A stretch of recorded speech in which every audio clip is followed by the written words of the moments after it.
这美人儿也算是为玄冥宗做了一些事。这小友真有些本事呢。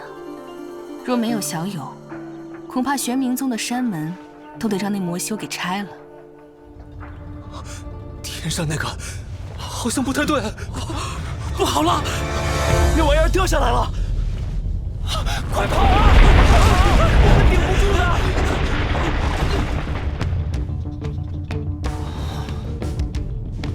雀儿，你有力气把那个打碎吗？哼，你也刚和大成气魔修对战过，你自己怎么不试试？夫人，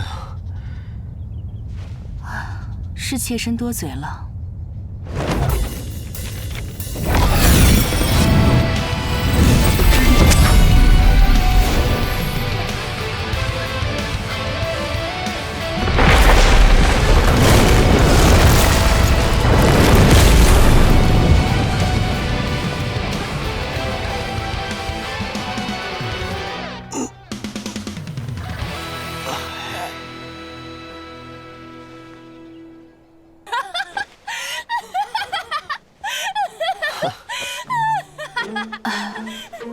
这该死的魅力！